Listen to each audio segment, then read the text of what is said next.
Nous sommes au studio de Radio Vatican, Vatican News. Nous recevons aujourd'hui une grande hôte qui nous vient de la République démocratique du Congo.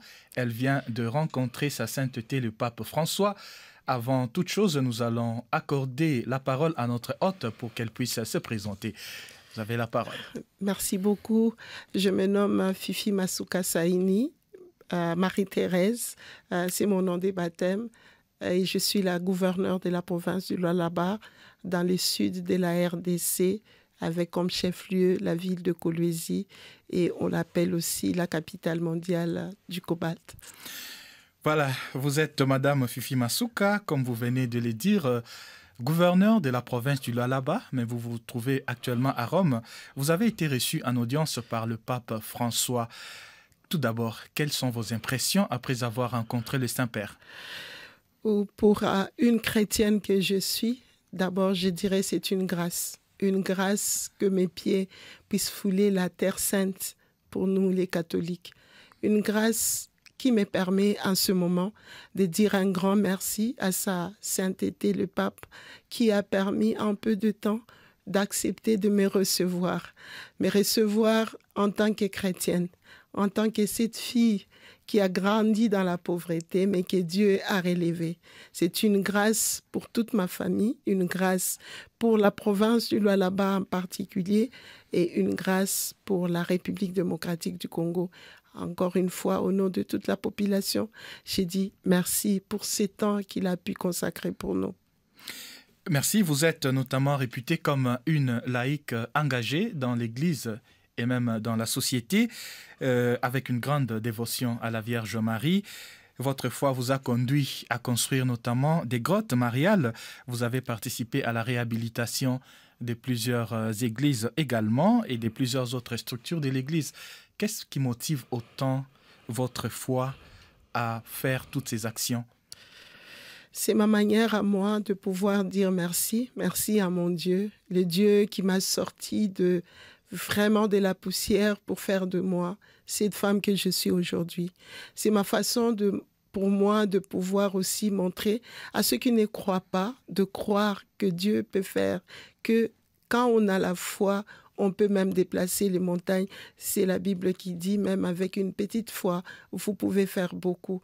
Donc la raison pour moi est de montrer aux yeux du monde que l'Éternel Dieu, la Sainte Vierge Marie, que je suivais depuis toute petite, a fait de miracles dans ma vie.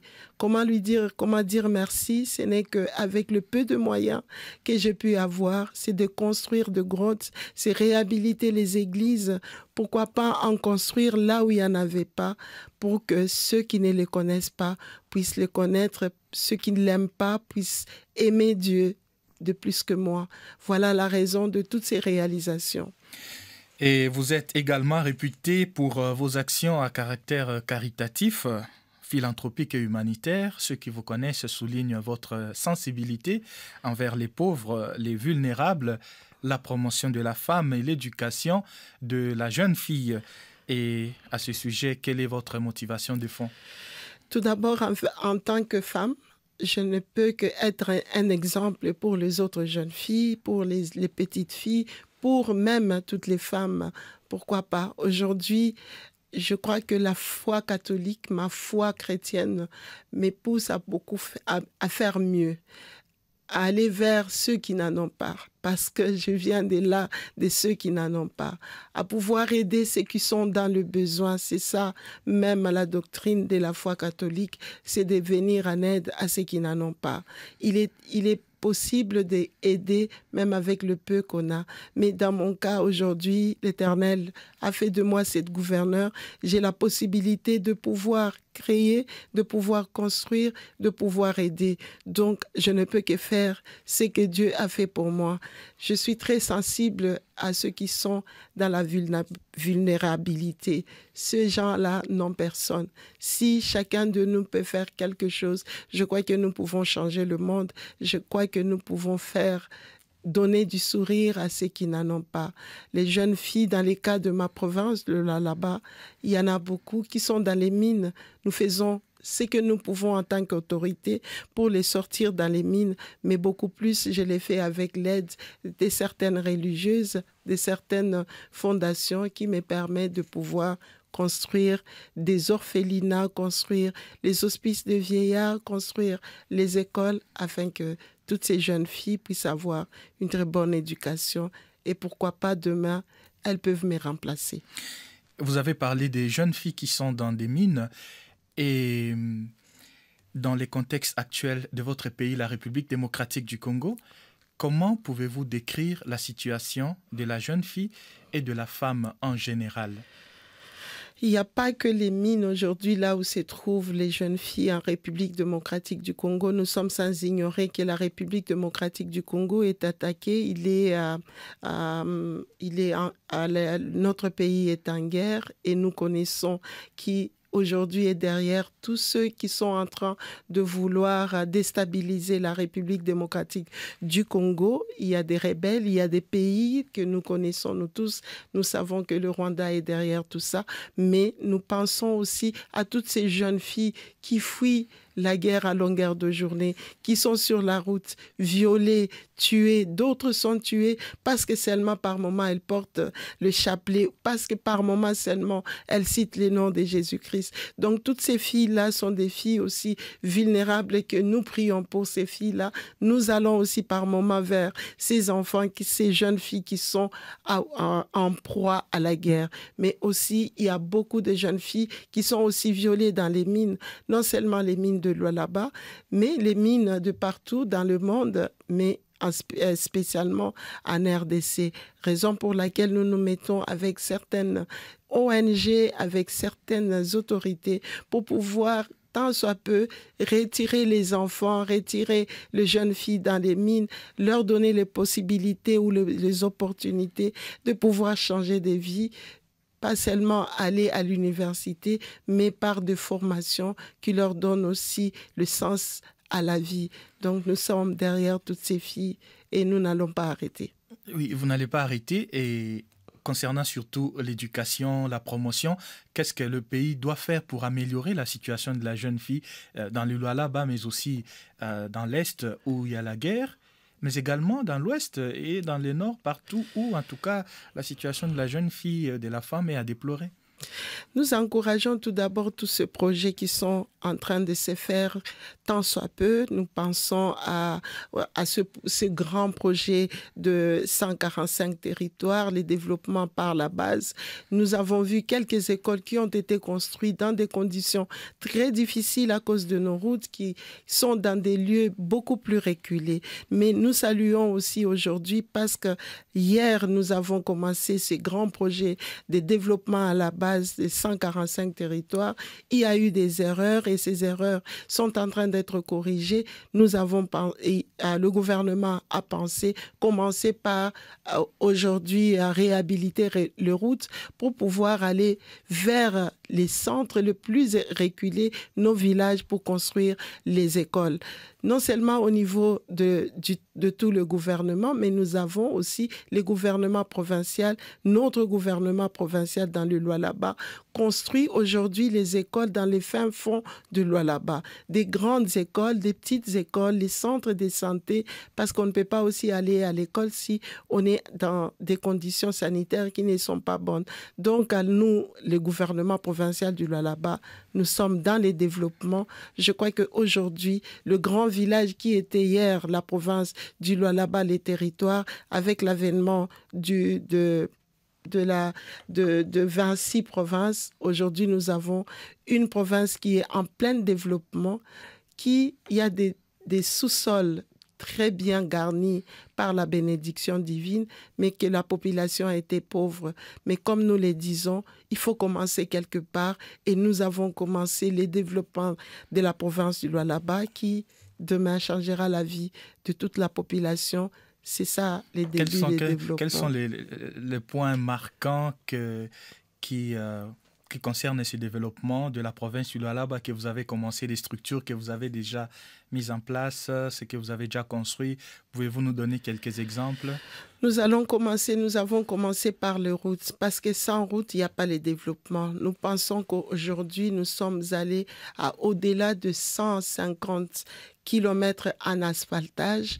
Nous sommes au-delà de plus de 3000 kilomètres en terre battue. Ce sont des exemples. Nous sommes en train de relier nos 5 territoires par des routes ou autoroutes. Aujourd'hui, nous parlons par exemple de le corridor de Lobito, qui doit prendre les rails par l'international. Mais nous, en province, nous sommes en train de prendre le Lobito par la route qui relie pratiquement 4 territoires. La province du Lualaba est subdivisée en 5 territoires, mais pour aller vers le Lobito, vous passez par 4 territoires. Et la route est un grand chantier.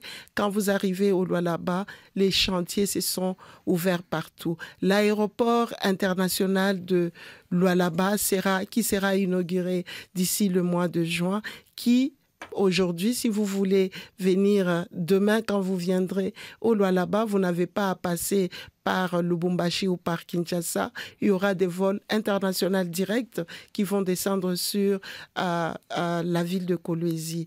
L'aérogare est totalement terminée. Nous sommes en train de réhabiliter la piste, la tour de contrôle, construire par réhabiliter, tour de contrôle, caserne de pompiers. En ce qui concerne les bâtiments, le gouvernorat est totalement construit. Le deuxième gouvernorat, l'Assemblée provinciale, nous citons la direction des recettes.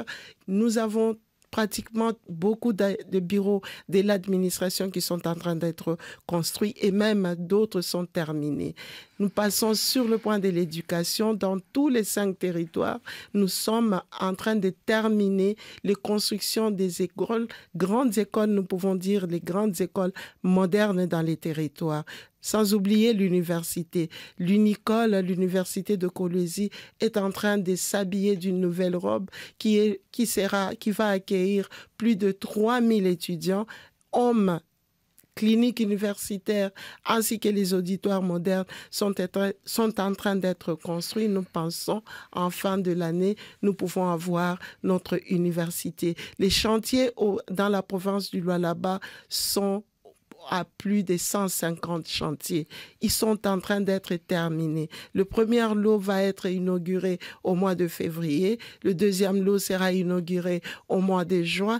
Et nous continuons jusqu'en fin mandat. Toutes ces constructions ont été commencées il y a seulement 3 ans. Et quand vous y venez, il y a de nouvelles cités qui se créent. Je crois qu'il y a un bon vent. Il y a beaucoup de réalisations. Beaucoup de réalisations. Et retournons un peu sur la situation de la jeune fille. Vous êtes également engagé dans la Fondation Pape François pour l'Afrique. Qu'en est-il de votre engagement dans cette fondation, de votre contribution? En tout cas, ma contribution, à chaque fois le besoin se présente, nous ne manquerons pas parce que cette fondation touche beaucoup plus ceux qui sont vulnérables. Et comme vous l'avez dit, c'est un point chez moi qui est beaucoup plus important qu'en ce qui concerne ceux qui sont vulnérables. Donc, la province du Lualaba, moi personnellement, en tant que chrétienne, je soutiens totalement la fondation Pape François, qui a ses bureaux au niveau de Kinshasa et dont j'ai demandé à Saint-Pape si on pouvait ouvrir le bureau, une extension au niveau de Lualaba, parce que là-bas aussi, nous avons besoin de construire, nous avons besoin d'aider la fondation qui peut aller vers le plus vulnérable pour l'éducation de la jeune fille. Donc, nous sommes très proches avec la fondation et nous croyons en la fondation, dans toutes les œuvres qu'ils sont en train de faire. Et nous sommes aussi parmi ceux qui aident la fondation. Parmi ceux qui aident. Maintenant, une question vraiment personnelle qui vous concerne. Vous êtes une femme de grande foi et en même temps, vous êtes une actrice politique. Je voudrais demander comment est-ce que vous conciliez votre foi et la politique que vous menez? Je me rappelle quand j'ai commencé la politique en 2006, beaucoup de prêtres et spécialement les évêques, je peux citer notre archevêque Fulgence Mouteba était parmi les prêtres à l'époque qui m'accompagnaient dans la foi chrétienne, qui m'a montré aussi que j'avais la dévotion mariale. Mais je me rappelle le conseil qu'il m'avait dit, tu peux aller à l'assemblée, tu vas amener la Vierge Marie à l'assemblée. Et je me rappelle, on m'appelait Moana Maria à l'Assemblée nationale, la fille de Marie à l'Assemblée nationale. C'est très, très facile. Je pense que nous ne devons pas laisser la politique, nous les chrétiens, nous restons à part. Nous devons être dans la politique, dans les prises de décisions, parce que nous sommes ceux qui sont en train d'encadrer d'une manière chrétienne la population du monde et nous pensons que la politique encadre cette même population-là. Et si nous restons en dehors des décisions qui doivent se prendre par rapport à la même population, parce que c'est parmi la population, c'est toute la population pour moi, nous connaissons Dieu. Donc, nous pensons qu'être à la table de prise de décision est une bonne chose pour en tout cas tous les chrétiens et spécialement nous les catholiques. J'invite tous les autres catholiques que nous devons être à cette table-là afin que nous puissions nous battre avec les autres, discuter avec les autres et que nous puissions prendre les bonnes décisions en ce qui concerne la population chrétienne et spécialement les catholiques que nous sommes. Et la politique, entendue bien sûr comme un service qu'on rend à la société. Bien sûr. Et en tout cas, nous sommes à la fin de notre interview. Il ne me reste plus qu'à vous demander votre mot de la fin. Avez-vous quelque chose à ajouter, un appel à lancer? En tout cas, d'abord pour ajouter, je continue à dire merci à notre Saint-Père qui a voulu me recevoir moi avec toute ma délégation. J'implore aussi toutes les politiques qui sont autour des tables pour pouvoir soit combattre la RDC, soit chercher la paix. Nous pensons combattre la RDC n'est pas une bonne chose. Nous devons apporter la paix à cette population de la RDC qui, pendant plus de 30 ans, est en train de perdre les martyrs. Aujourd'hui, nous sommes en train de célébrer la journée des martyrs en RDC, mais les martyrs continuent jusqu'à cet instant où je vous parle. Il y a ceux qui sont en train de mourir. Donc, nous appelons à la paix en RDC. Pour toutes les personnes de bonne foi, ceux qui peuvent prier pour la RDC, je leur demande de prier en union de prière pour cette paix-là. Et je demande à certaines personnes, toutes les personnes de bonne foi, qui peuvent aussi intervenir dans des fondations telles que la fondation de Pape François, de pouvoir intervenir afin que nous puissions toucher les plus vulnérables, de nous accompagner par le conseil, par les prières afin que nous puissions réellement construire la RDC. Tout est possible, même quand on commence par les très bas. Merci. Merci à vous, Madame. Et bonne année. Fifi Masuka, bonne année à vous, bonne année à la RDC qui aujourd'hui célèbre évidemment la journée des martyrs de l'indépendance. C'était le 4 janvier 1959. En tout cas, nous souhaitons toute la paix à ce pays continent de l'Afrique centrale et aussi un grand développement. Et à vous, une très bonne année et un grand succès dans vos initiatives. Merci pour l'invitation. Merci beaucoup.